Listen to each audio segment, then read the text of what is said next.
Hi friends, good morning. నేను ఈరోజు ఎలాంటి గోంగూర తీసుకొని రెసిపీ చేస్తే టేస్టీగా ఉంటుందో చూపెడతాను ఫ్రెండ్స్.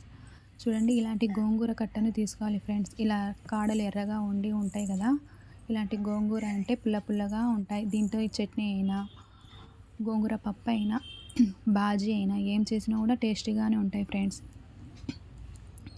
ఈ గోంగూర కట్టలు ఫ్రెష్గానే ఉన్నాయి, కానీ వాన పడడం వల్ల ఇలా నలిగిపోయినాయి, మూటల్లో ఉంచి వస్తాయి కదా. ఇది ఫ్రెష్ గోంగూరనే ఫ్రెండ్స్. ఇలాంటి గోంగూరను తీసుకోవాలి. దీంతో ఏ రెసిపీ చేసినా టేస్టీగా ఉంటుంది. ఇలాంటి కొత్తిమీర కట్టను తీసుకోవాలి. కొంచెం పొడవుగా ఉండి ఆకులు లేతగా లేకుండా ముదిరిపోయిన కలర్లో ఉంటాయి కదా ఫ్రెండ్స్. ఇలాంటివి కొత్తిమీరని తీసుకుంటే కొంచెం నీట్గా క్లీన్ చేసుకొని పెట్టుకుంటే 7 days దాకా అయినా పాడవకుండా ఉంటుంది కొత్తిమీర.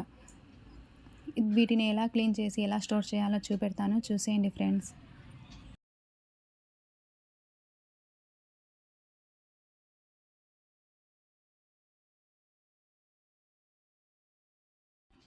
ఇలా కొత్తిమీరలో ఉండి ఇలాంటి పెద్ద పెద్ద కాడలను తీసి నీట్గా కట్ చేసుకొని, ఏమైనా చెత్త ఏమైనా గడ్డి అవి ఉంటే తీసేసి పక్కన పెట్టేయాలి ఫ్రెండ్స్.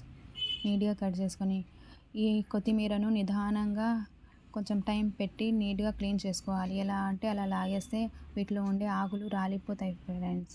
అలా లేకుండా అటు ఇటు తిప్పుతూ ఏ విధంగా లూజ్ ఉండి నీట్గా ఉన్నాయో చూసుకొని ఇలా నిదానంగా తీసి ఒకదాన్ని ఒక సపరేట్గా జోడించుకుంటూ, అందులో ఏమైనా పనికిరాని ఆకులు, పిచ్చి ఆకులు, గడ్డి అలా ఏమైనా ఉంటే తీసేసి నీట్గా కట్ చేసుకొని చూసుకొని పక్కన పెట్టుకోవాలి ఫ్రెండ్స్. ఇందులో ఏ ఆకు వేస్ట్ ఇది ఉన్నా పక్కన ఉన్న ఆకులన్నీ చెడిపోతాయి. అలా లేకుండా మనం నీట్గా చూసి పెట్టుకోవాలి ఫ్రెండ్స్. ఇలా పట్టుకొని విదిలిస్తే అందులో చిన్న చిన్న ఆకులు ఉంటాయి, అవి పక్కనకి వచ్చేస్తాయి.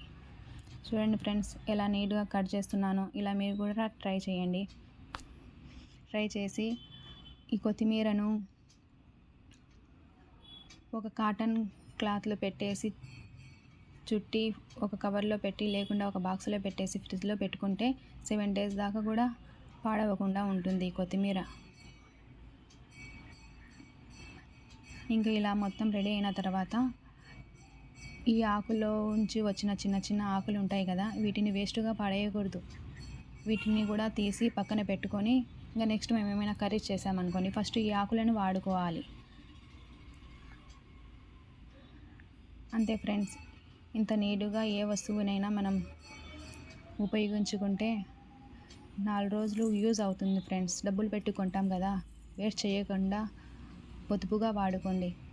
ఇంకా మిగిలిపోయిన చెత్తను పక్కనే పెట్టేస్తున్నాను.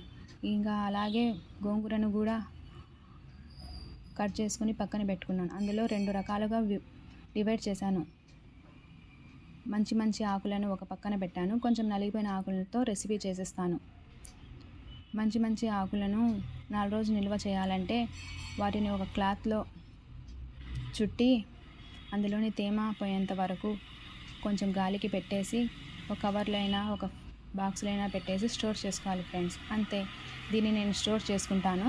పక్కన ఉన్న ఆకులతో ఈరోజు గోంగూర పచ్చడి చేస్తాను. ఓకేనా ఫ్రెండ్స్? నా వీడియో కనుక నచ్చితే సబ్స్క్రైబ్ చేయండి, షేర్ చేయండి, కామెంట్ చేయండి.